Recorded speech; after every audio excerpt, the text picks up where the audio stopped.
Hey, it's Paige from Giggly Squad. Everybody knows about Daphne. They know I just got a cat. I would literally die for her. I was so nervous about the litter box portion of getting a cat. And honestly, I think it was like the number one thing that was keeping me from being a cat owner. Litter Robot by Whisker is the solution to all of your litter box problems. Its self-cleaning technology automatically cleans after every use, so your cat will always have a fresh bed of litter, and your friends won't think that your house smells like a litter box. I feel like Daphne is unique in so many ways, but I actually feel like Daphne is more of a clean freak than other cats. I don't know why I feel like that, but I feel like she gets especially happy when I clean up her area.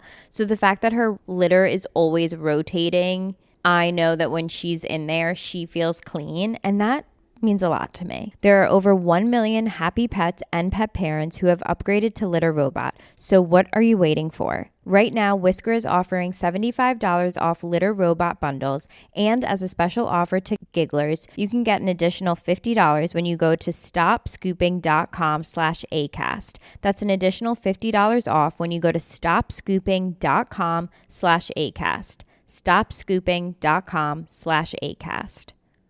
Hey, I'm Ryan Reynolds. At Mint Mobile, we like to do the opposite of what Big Wireless does. They charge you a lot, we charge you a little. So naturally, when they announced they'd be raising their prices due to inflation, we decided to deflate our prices due to not hating you. That's right. We're cutting the price of Mint Unlimited from $30 a month to just $15 a month. Give it a try at mintmobile.com/switch. $45 up front for 3 months plus taxes and fees. Promo rate for new customers for limited time. Unlimited more than 40 gigabytes per month. Slows full terms at mintmobile.com.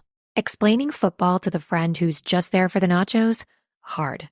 Tailgating from home like a pro with snacks and drinks everyone will love? An easy win. And with Instacart helping deliver the snack time MVPs to your door, you're ready for the game in as fast as 30 minutes. So you never miss a play or lose your seat on the couch or have to go head to head for the last chicken wing. Shop game day faves on Instacart and enjoy $0 delivery fees on your first 3 grocery orders. Offer valid for a limited time. Other fees and terms apply.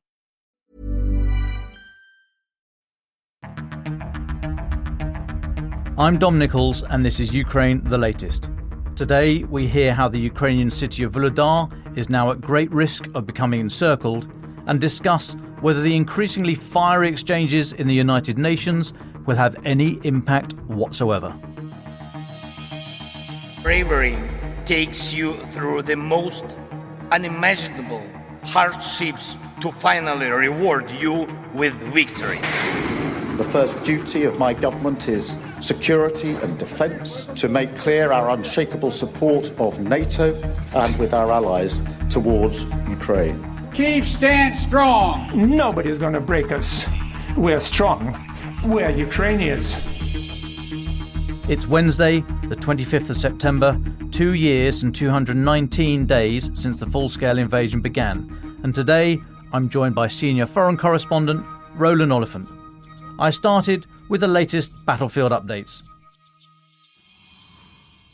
Russian and Ukrainian sources both saying that Russian troops have broken into eastern Vuhledar. It's a city just about 20 k's, 15 k's-ish to the southwest of Donetsk city. They say they broke in sometime over Monday, Tuesday. Russian forces are also said to be trying to encircle the town, sending troops down to the northeast and the southwest. Now, Christopher Miller, who's the FT's, the Financial Times chap in Ukraine, he put out a tweet this morning on X saying, a deputy commander and soldiers in Ukraine's 72nd Mechanized Brigade, which has been fighting to hang on to Vuhledar, told me they feared the town would be lost to Russian forces soon. They've been under heavy attack in recent weeks and now being flanked. The Institute for the Study of War says that Russian forces have reached the outskirts of Vuhledar, but the capture of the town, they say, is unlikely to afford Russian forces any particular operational edge for further offensive action in western Donetsk Oblast. They say the town is not a particularly crucial logistics node, and as it's about 30 k's south of the Russian push towards Pokrovsk, it's not easy to link those two up. 30k is quite a big distance, and as we've seen, neither side in this area able to really manoeuvre. So it's unlikely that if the city falls, Russia is just able to fill in the gaps basically and link up with the effort towards Pokrovsk. Now, ISW is citing a number of Russian mill bloggers who say that Vuhledar's fortifications and the ground there, the terrain along the flanks of the town, were major obstacles to Russia's attempts to advance. Throughout this war, there were two major previous offensive efforts, as well as this current one. So Russia attempted to seize Vuhledar in late 2022, then early 23, both of which led to considerable losses of personnel and equipment. And of course, movement throughout the whole area is quite outside of the city itself. It's a very rural area, so any kind of movement around there's only weeks at most, I'd suggest, maybe even days before the weather turns and the ground really doesn't suit mechanised manoeuvre. Now, elsewhere in the Donbas, today's British MOD Defence Intelligence update says there's been fighting in the eastern half of Toretsk and towards the south of Pokrovsk, but nothing directly at the city of Pokrovsk. Defence intelligence here in London say Russian forces have made only slow progress in vicinity of Chasiv Yar and are likely attacking multiple objectives simultaneously to stretch Ukraine's forces. However, they say this has, quote, prevented Russia from massing forces on a single point to have a more significant effect. Elsewhere across the country, Ukraine's Air Force says it downed 28 of 32 Shahed-type drones and all 4 Kh-59 and 69 variant cruise missiles launched overnight by Russia. The densely populated districts of Kharkiv were hit by glide bombs. That came from Mayor Ihor Terekhov. And 4 districts in the city were attacked, with a number of residential high-rise buildings damaged, 3 people killed, 36 injured there. Also, civilian casualties, deaths and injuries in Zaporizhia city and across Sumy and Donetsk oblasts.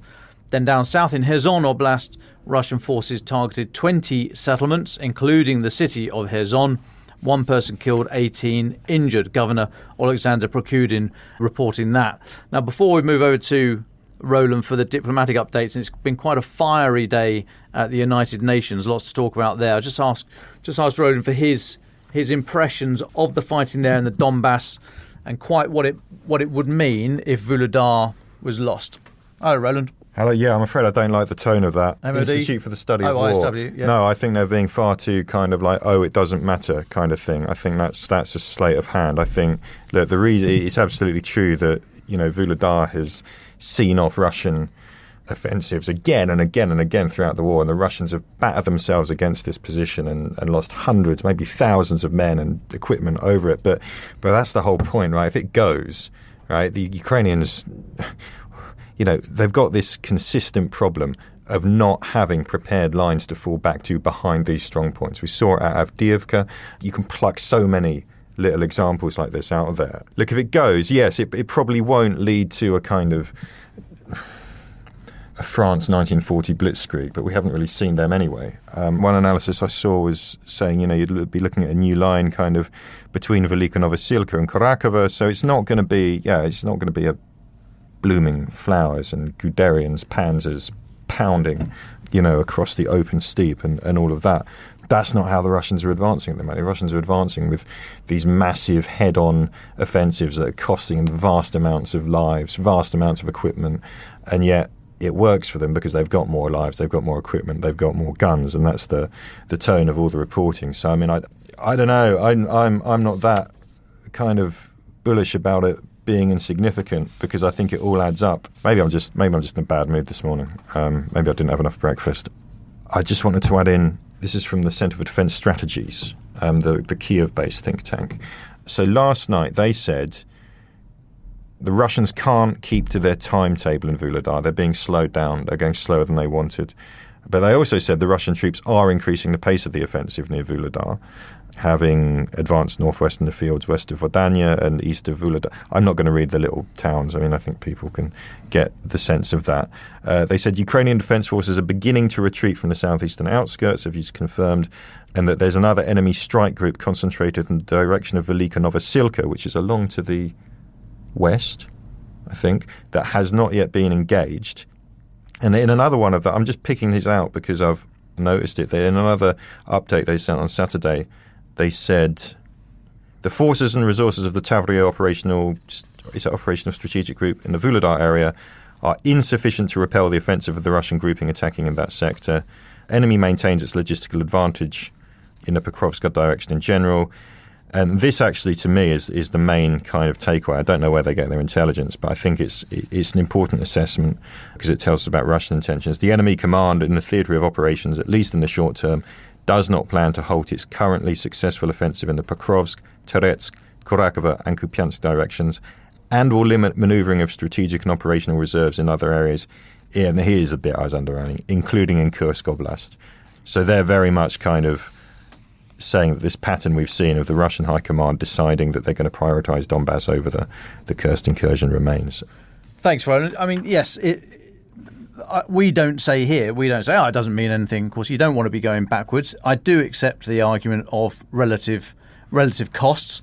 If you see trade ground for time or for enemy material, so personnel and equipment, you might, as a commander, deem that it's worth it. We saw this argument played out over Bakhmut and elsewhere at Divka. But of course, you don't want to be going backwards. We're not in any way trying to put a positive spin on it. Yeah, no, absolutely. But the other thing, Dom, the thing about Vuhledar is it's the corner, right? It's where the Eastern Front becomes the Southern Front, and I just, I don't know how crucial that is. If it's like knocking the corner off a tower or something and then it comes crashing down. It just strikes me that it's an important place, to be honest. Yeah, I mean, I think it's all important. I do note that Russia's not able to do anything else elsewhere. There's been these incremental advances, as we keep saying, which is tree line to tree line, hundreds, if that, meters a day. And of course, they've still got thousands of Ukrainians camped out in Kursk, which for all the bluster out of Moscow, that is extraordinary. They've still got an enemy force of some size there.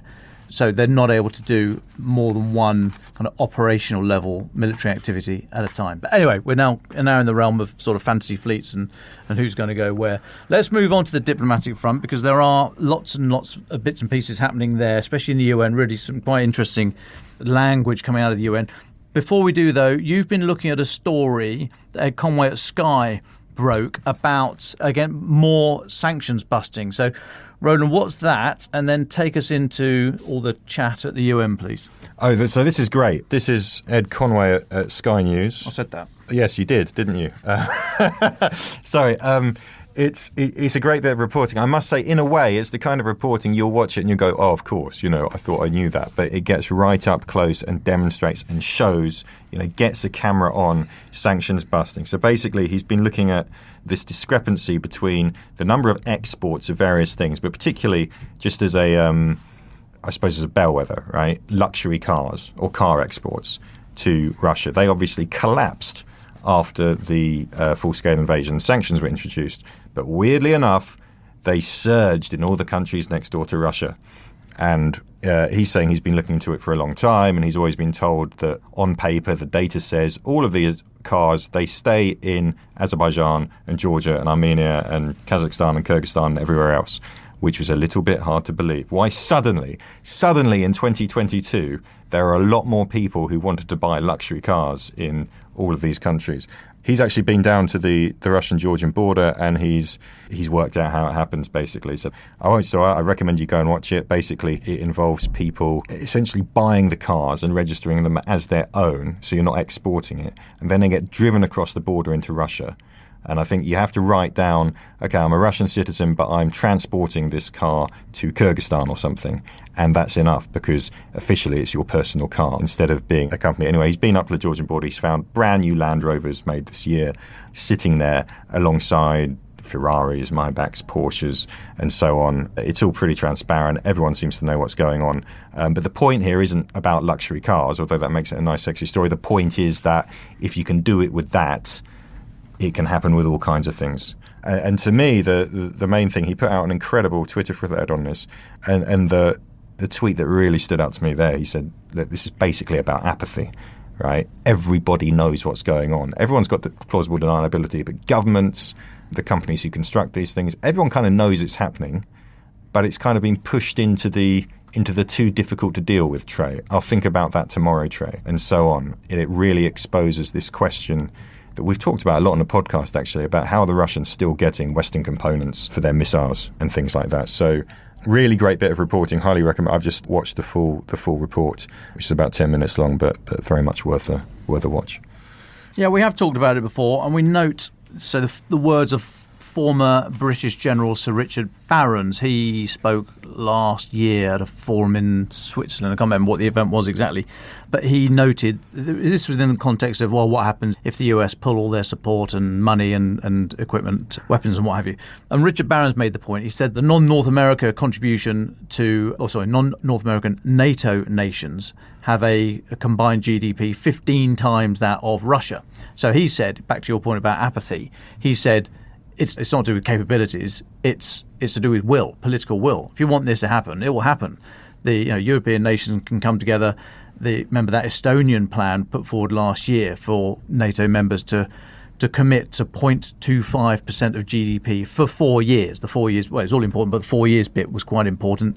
Was the most important bit, so that Ukraine can plan and build. You need stuff like that. You need that kind of level of commitment. And as Richard Barron said, it's not about the capability that's there. We absolutely Europe dwarfs the Russian economy without the United States. But it's political will and this apathy thing. I think when this is over, whichever way, then looking back and seeing that the apathy, a deep dive required into that, and if we're able to do the little sort of dabs of paint on the question of apathy, so people can look back and cite these moments as they happen. I think that's going to be an important piece of work. But anyway, on to the UN. So lots going on there. President Zelenskyy is out and about, pressing as much flesh as he can, but also in the Security Council and elsewhere, some really quite strong language from a number of diplomats, including Britain's new Foreign Secretary David Lammy. I will ask you to run through them, Roland, then I'll ask so what? Does it make any difference whatsoever? Interesting, though, that the Russian ambassador to the UN, was it Nebenza? Is that his name, Mr. Nebenza? I can't remember his name. But anyway, that fella, the one I'm talking about, he didn't stay there. He left his deputy to actually face the music, so to speak. So for all the talk that it doesn't really matter, it doesn't sit through. It doesn't like having it said to him, and for him read the regime. They don't like these words being thrown at them. But anyway, give us a run through of what's been going on in the last day at the UN, please. Yeah, okay, so as we flagged at the beginning of the week, it's diplomatic big week. It is the United Nations General Assembly. Everybody's in town, world leaders, everyone's piling through. President Zelenskyy is there as well. Yesterday he was addressing the UN Security Council, invited by his allies, the United States, Britain, on there. I think it's going to be today. He's meant to have his turn on the podium addressing the General Assembly itself, I think. And then tomorrow is his big meeting with Joe Biden and Kamala Harris. But to take it in order, in terms of like the United Nations stuff. So yes, there's this big UN Security Council meeting. Zelenskyy addresses it. He basically lays out the case that we're familiar hearing from Mr. Zelenskyy. The key line really is Russia can only be forced into peace. That is exactly what is needed, forcing Russia into peace. And that is the message that he's putting out again and again surrounding this plan for victory that we're going to get onto in a second. That's basically why he's in Washington. That's what he wants to get through to allies. He wants to get it through to Joe Biden in particular. He wants his allies on side agreeing that, or recognizing the fact that you're going to have to compel Russia to come to the negotiating table. It's not just going to happen. He also said that Russia is preparing to target 3 Ukrainian nuclear power plants. He didn't say which ones. He said, if Russia is ready to go that far, it means nothing you value matters to Moscow. This kind of Russian cynicism will keep striking if it's given any room in the world. He says Kiev has proof of the Russians' plans. Now, there's 3 operating nuclear plants in Ukrainian-held territory. So we're not including Zaporizhia, which is Russian-held. They're in Rivne, in the northwest of the country, about 100 kilometers from the Polish border. Chmelnytsky, just to the south, and Pivdeno-Ukrainsk, MPP, to the south near Mykolaiv.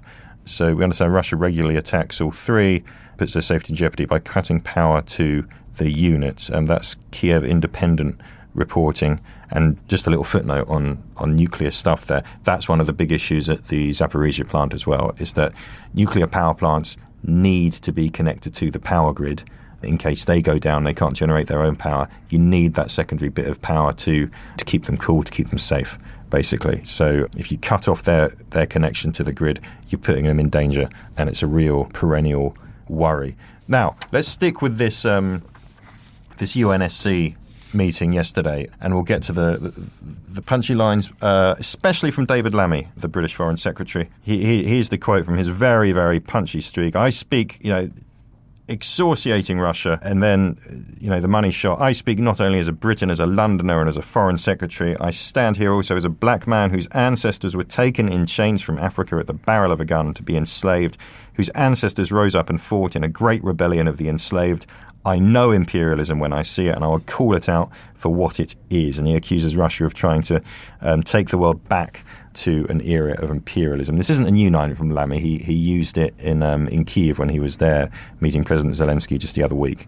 But it's I think the rhetoric speaks to this consciousness that there's a battle for hearts and minds amongst the governments of, let's call it, the global south, right? And Russia's narrative has very much been, we are anti-imperialist, we are anti-Western, trying to resurrect all that old kind of Soviet-era rhetoric from the Cold War to galvanise those old alliances. And I think this is very conscious from Lammy in response to that. But that's that. Just before we move on. Lammy also, he drew attention to the kidnapping of children, Russia's kidnapping of Ukrainian children, and he said, how does what you're doing to Ukrainian kidnapped children differ from what German Nazis... Sorry, apologies. That's right. Lammy introduced this, but then it was picked up by Radek Sikorski, the Polish foreign minister. Apologies. He then said, I've retweeted it, about a 5-minute speech, well worth a watch. But he said, how does what you're doing to kidnapped Ukrainian children differ from what German Nazis did to your children and ours, directly to the Russian representative? I mean, and he then went on from there about 5 minutes. He really laid it out, debunked a lot of the myths that Russia keep coming out with diplomatically. But as I say, does it make any difference at all? Can I just add one thing because we're talking about this kind of this diplomatic posturing and also this battle for the narrative, right? So there you have Sikorski and Lammy, putting that out, trying to win that, and then you have got others pushing back. So President Vučić of Serbia took the stage late yesterday in his address to the United Nations General Assembly, not the UNSC meeting, and he took a really bitterly anti-Western line. Now, I must say, with any Serbian leader, and Vučić in particular, it's not a surprise to hear them, grumbling about 1999, about the NATO bombing campaign, about Kosovo independence. That's a standard part of Serbian rhetoric. But this really was fiery. He said, when we hear Western governments claim that the invasion of Ukraine was a violation of international law, setting a precedent not seen since 1945, it's a complete untruth. He said, in fact, that was destroyed in Kosovo in 1999 by the West because they felt they were undisputed powers. They thought it would last for 100 years, and they didn't give a damn about international law. And then I think this is very much in the same vein as Lammy's appeal to historical grievances about imperialism. He said it was only by chance Serbia were the ones who paid a high price. It could have been any of us. And I think there you see exactly that rhetorical sparring match between allies of Ukraine and allies of Russia in this broader, competition for those hearts and minds, of that narrative about who's the imperialist here. I mean, Serbia's done this. He's done it before. We know that they're very soft, Putin-leaning, Putin-supporting. I mean, is it a big deal? The Balkans obviously got a bit of a history, so you shouldn't take these things glibly. But how important is it if Serbia yet again sticks to that line? No, how destabilising can they be? I think it's about the tone. I mean, the way it is, it's exactly what you expect from any Serbian leader. No Serbian leader is going to kind of sing the praises of NATO or not complain about this. But it's in the context of this, and he's talking about this, and he's attacking the West on Ukraine. And of course he does. He walks the line that he has to walk, right? We've always recognised Ukraine's territorial integrity. We're not doing that. He has walked this line. But look, there's a broader thing. I was talking to a source from Kazakhstan, actually, talking about kind of the way the war is going and things like that. And he made this very blunt point to me. He said, look, if the Russians are perceived to be doing better and winning, frankly, like my country and other countries all around are going to start swinging behind them in public fora and other places, because it's about the perception. It's about people counting their chickens, like whose cart do I want to harness my horse to, essentially. So while at one level you're absolutely right, I don't think it is at all surprising to hear, Vučić talking in that tone. I think when you begin to see leaders like that who are basically walking a line between East and West begin to lean publicly in their rhetoric one way or another, it tells you about their perceptions about willpower, about staying in power, about where they think this war is going. And I think that's an important bellwether. Yeah, and of course you've got Robert Fico as well, who apparently, having survived the assassination attempt of a few months ago, he's now reporting today that he's been sent bullets in the post, so still not totally rosy there. But he again has been quite sort of Moscow leaning. And then you got the big one, the elephant in the room, if you like, Viktor Orban, Hungary.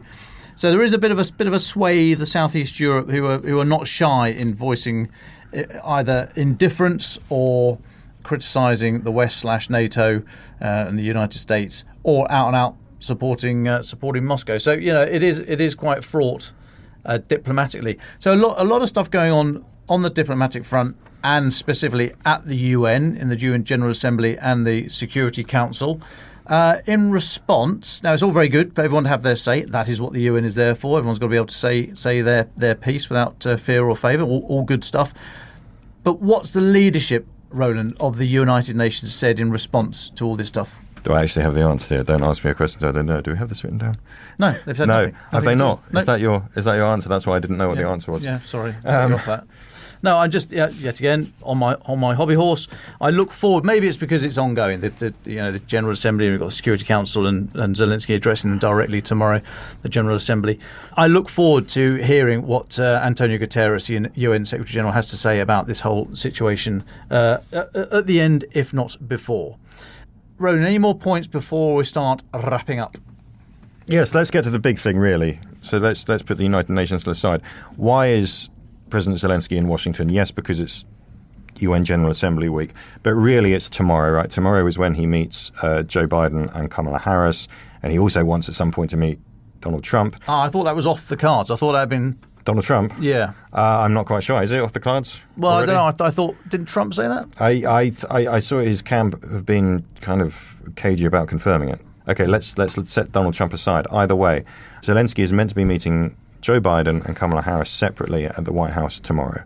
The point of the meeting, he is going to present that very secretive victory plan, which we've been talking about for several weeks, and we talked about earlier. We still don't have the specific details, but just to recap, it's a plan that President Zelenskyy says, he describes it as a bridging plan. He says it's a way of getting from the war to the diplomatic track, and that it basically involves persuading Ukraine's allies that, as he said in the UN Security Council, Russia has to be compelled to the table. We know that it involves at least four things. We know that the Kursk incursion, taking land there as a bargaining chip, is one element of it. We know that he's going to ask for use of specific weapons from the West, and especially the United States. We know that he wants to ask for economic assistance in reconstruction, and then this really key one, security guarantees, something akin to NATO's Article 5 to guarantee this doesn't happen again. Those are the things. He said it's going to be a big ask, and the whole thing is going to depend on the United States in particular saying, we want to get into this, we want to do this, and giving it what's needed. That's going to be presented tomorrow.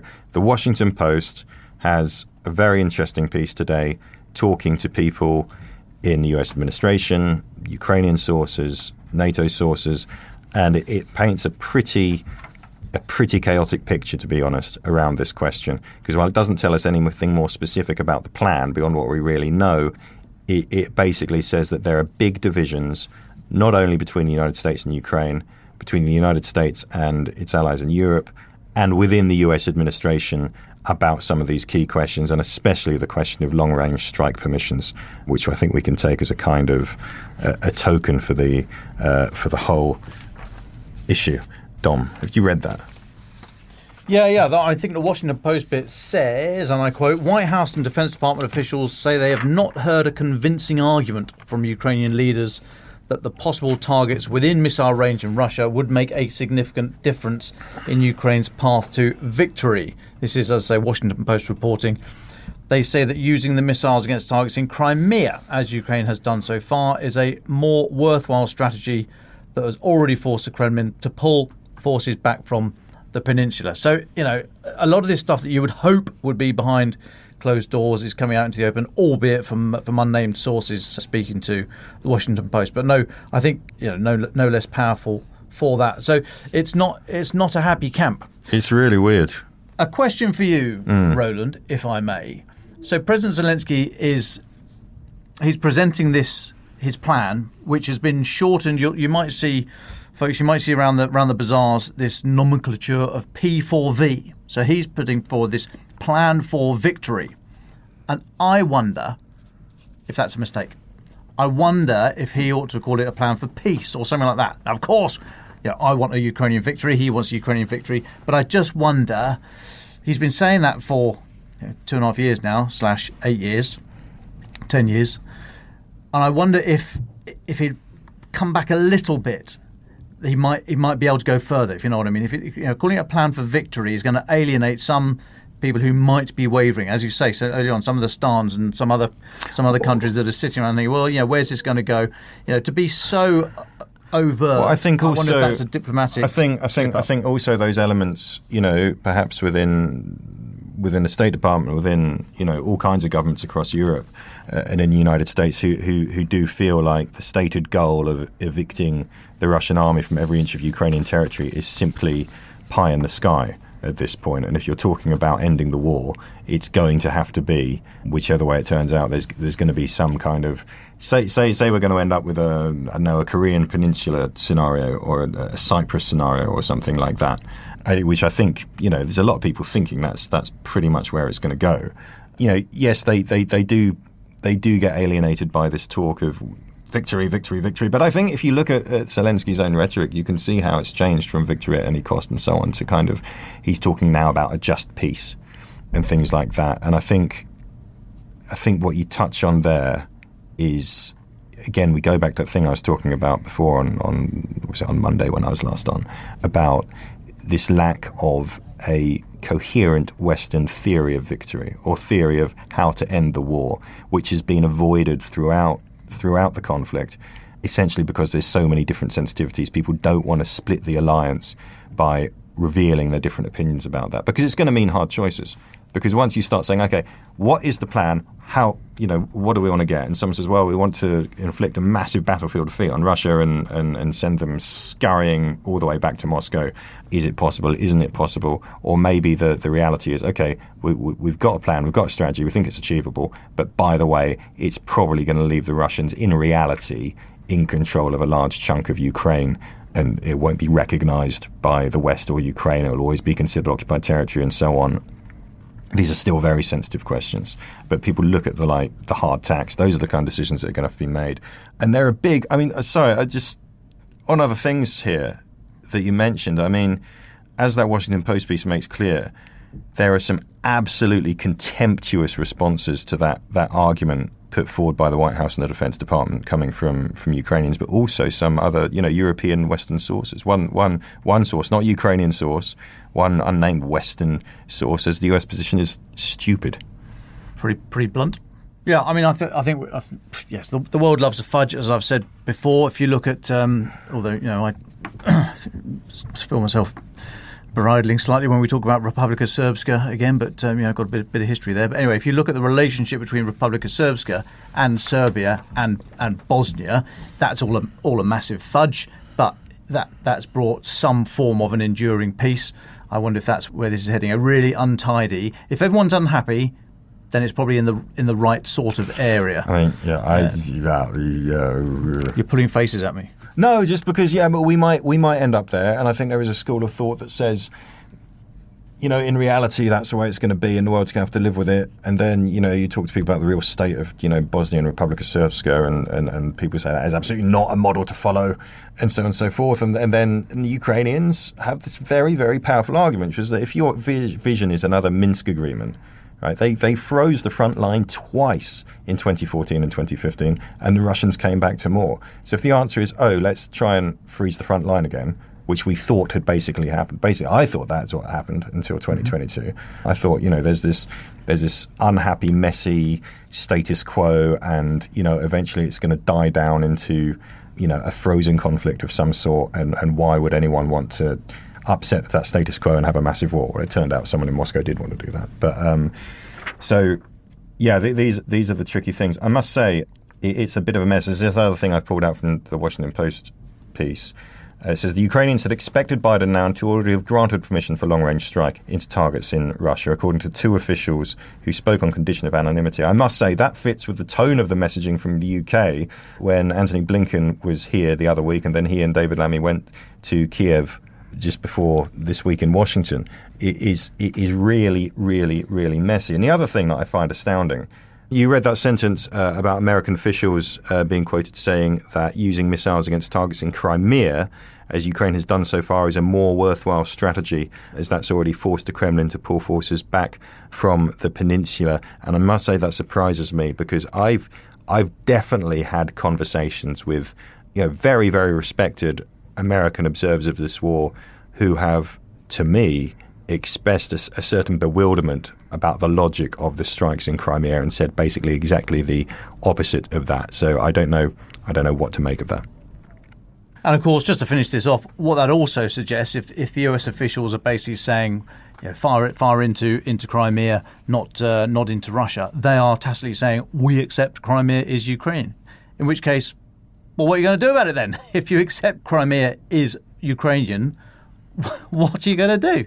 Anyway, we probably go on all day, so nobody wants to hear that. So let's start drawing it to a halt. Before we do so, I won't go to final thoughts because we basically just had a whole half hour of final thoughts, to be perfectly honest. I'm sorry, folks. One thing I do want to bring to your attention, I think this is a fascinating story, probably for all the wrong reasons, all my childish reasons. A themed restaurant dedicated to Giorgia Meloni has been opened in Albania, in the area where the Italian government is about to unveil two offshore migrant centres. So stick with me, Roland. This restaurant has the walls covered in about 70 paintings and photographs of Giorgia Meloni. It's just in the north of Albania. It's called the Trattoria Meloni, to say there's absolutely no doubt whatsoever. Opened by Gianluca, former actor. He said he decided to dedicate the seafood restaurant to Italy's first female prime minister because he regarded her as extraordinary. And he said, when cuisine, I'm not going to do the voice. When cuisine, art and politics come together, you can make beautiful things. Now, have a look at the website, our website. There's a story there by Nick Squires, our Rome correspondent. I mean, it's just amazing. The photos of the place, it depicts Giorgia Meloni in various guises, very serious, very angry, then smiling. Then there's a photo of her, a teenager. It's absolutely extraordinary. Mr. Luca said, did Andy Warhol need permission to paint Marilyn Monroe? In postmodernism, it's allowed. And I think that with Meloni, I've succeeded. So what do you make of all this, Roland? Shall we go, and should we raise funds for a Francis Durnley themed restaurant in Bognor Regis? I'll take the second question first. I think yes, absolutely. Is it an Italian restaurant or is it Albanian cuisine? Don't know. It says seafood. Seafood. Albania known for its seafood. I don't. Well, I'll tell you what. I was before the full-scale invasion. I did a job in Kosovo, and I learnt there. And I know Kosovo is a bit further inland and so on, and maybe it's a little bit different. But I learnt there, the food is just incredible. And actually, no, as I understand it, any Albanians, if I'm getting this wrong, do tell me. Oliphant. No, man, it was incredible food because it was just it kind of united the kind of the Mediterranean, all that seafood, all that kind of Italian-y, so on, Greeky stuff, and then all the Balkan stuff with the a lot of lamb and so on, and all the Ottoman so influence people. and. Oh, it's just incredible. No, incredibly diverse cuisine. I really enjoyed it. So yes, we should go. And the Francis Durnley restaurant? Oh, absolutely. It's probably going to be very heavy pasta for carbs. You have to have a good sleep afterwards. Who's going to do all the paintings? Ukraine the Latest is an original podcast from The Telegraph, created by David Nicholls. To support our work and to stay on top of all of our Ukraine news, analysis and dispatches from the ground, please subscribe to The Telegraph. You can get your first 3 months for just £1 at www.telegraph.co.uk/Ukraine the Latest. Or sign up to Dispatches, our foreign affairs newsletter, bringing stories from our award-winning foreign correspondents straight to your inbox. You can listen to this conversation live at 1 p.m. London time each weekday on X Spaces. Follow The Telegraph on X, formerly Twitter, so that you don't miss it. If you appreciated this podcast, please consider following Ukraine the Latest on your preferred podcast app and leave us a review, as it helps others find the show. Please also share it with those who may not be aware we exist. You can also get in touch directly to ask questions or give comments by emailing ukrainepod@telegraph.co.uk. We do continue to read every message. You can also contact us directly on X. You can find our handles in the description for this episode. As ever, we are especially interested to hear where you are listening from around the world.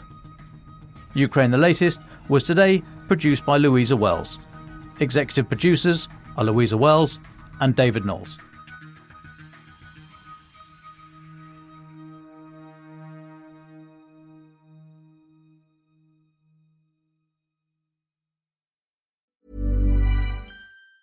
The new Boost Mobile network is offering unlimited talk, text, and data for just $25 a month for life. That sounds like a threat. Then how do you think we should say it? Unlimited talk, text, and data for just $25 a month for the rest of your life? I don't know. Until your ultimate demise. What if we just say forever? Okay. $25 a month, forever. Get unlimited talk, text, and data for just $25 a month with Boost Mobile forever. After 30 gigabytes, customers may experience slower speeds. Customers will pay $25 a month as long as they remain active on the Boost Unlimited plan.